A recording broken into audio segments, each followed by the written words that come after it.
Seluruh masyarakat di Cina Daratan menyambut Imlek dengan berbagai cara. Ada yang berwisata, kesehatan, bahkan habiskan waktu dengan keluarga dan juga berburu diskon.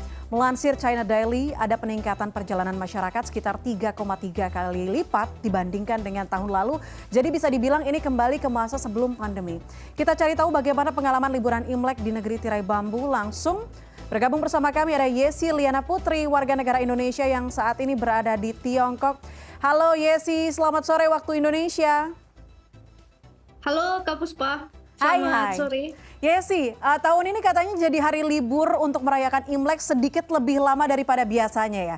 Berapa lama, kemudian apa kegiatan yang dilakukan di sana? Sebenarnya kalau jujur tahun ini saya nggak tahu kalau ini lebih panjang, cuman kita memang libur dari tanggal 17 Januari kemarin dan akan masuk lagi itu tanggal 22 Februari. Jadi memang biasanya kan cuma sebulan, mungkin ini lebih sekitar 5 sampai 1 mingguan. Oke, lebih dari 1 bulan. Kemudian apa kegiatan yang dilakukan Yesi di sana? Mahasiswa yang masih stay di sini, kebanyakan itu kalau nggak main keluar kota atau nggak ngerjain skripsian atau tesis. Kalau saya sendiri kemarin 2 minggu lalu saya pergi keluar kota, sekarang tinggal waktunya ngerjain skripsi. Oke, tetap belajar. Nah, kemarin 2 minggu lalu sempat pergi keluar kota, lihat pergerakan masyarakat mudik lah ya, quote unquote, mudiknya masyarakat China di sana dengan perayaan Imlek ini. Ngelihatnya seperti apa sih? Bener nggak sih katanya sampai ada yang terjebak dengan salju yang cukup tebal di beberapa wilayah? Sebenarnya sebelum pergi, saya kan pergi tanggal Januari akhir. Kenapa milih tanggal segitu? Yang pertama itu karena ada tiket diskon. Yang kedua karena saya sudah memprediksi kalau bakal ada istilahnya kenaikan gitu, kenaikan dari arus mudik gitu. Jadi memang saya jalan-jalan duluan sebelum saat mudik. Dan kalau saat itu sih belum banyak sekali mobil-mobil yang istilahnya kejebak macet gitu. Tapi kalau sekarang ini, kan ini kan udah masuk 1 minggu Imlek. Jadi kalau di sosial media setempat kita, banyak sekali memang yang terjebak macet. Dan tahun ini juga sebagai FYI, Wuhan tuh salju terlebat. Oke. Jadi turun salju terlebat di tahun ini gitu dibanding tahun kemarin. Karena tahun kemarin kan saya juga stay di sini.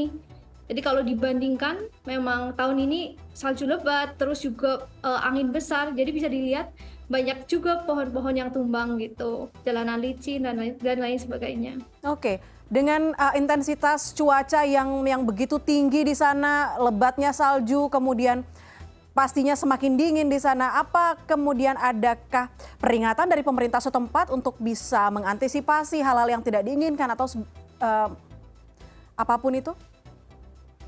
Mungkin kalau dari pemerintah, jadi setiap bakal ada badai atau cuaca buruk, mereka tuh bakal kirim SMS gitu ke nomor Oke. seluler kita. Tapi kalau peringatan detailnya itu lebih ke kampus, karena kan di kampus kita masih ada grup gitu dan ada guru yang selalu berjaga setiap harinya. Jadi peringatan suruh jangan keluar atau enggak jaga kesehatan gitu-gitu sih. Itu lebih dari universitasnya. Oke. Lantas apa kemudian ada kegiatan liburan nggak sih Yesi yang ditawarkan oleh pemerintah di tempat-tempat wisata khususnya di wilayah Wuhan yang kamu tahu?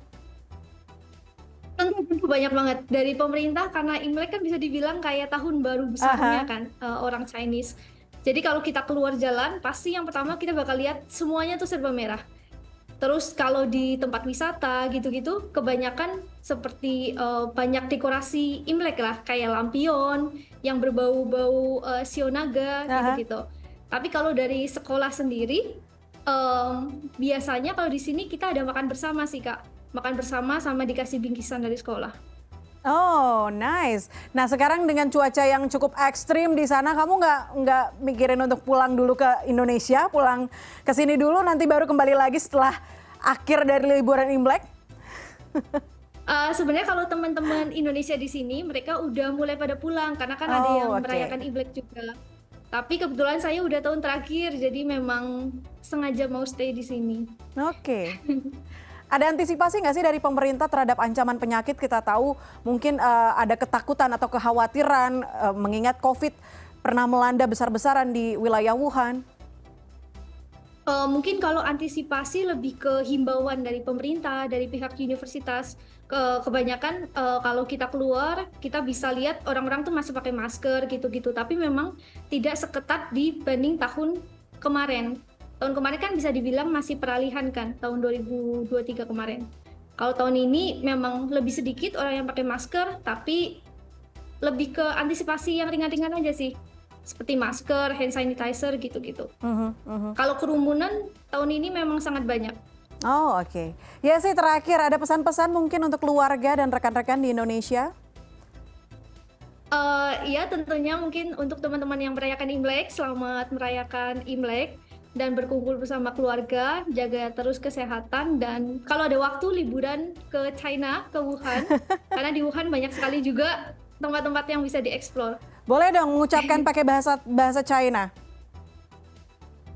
我来新年快乐，恭喜发财，万事如意。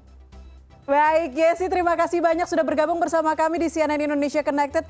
Selamat menghabiskan waktu dengan belajar dan juga berkumpul bersama teman-teman di sana. Salam kami untuk para warga negara Indonesia, para diaspora Indonesia di Tiongkok, di Wuhan khususnya. Terima kasih, Yesi. Terima kasih banyak Kak Puspa dan teman-teman semua. Sampai jumpa.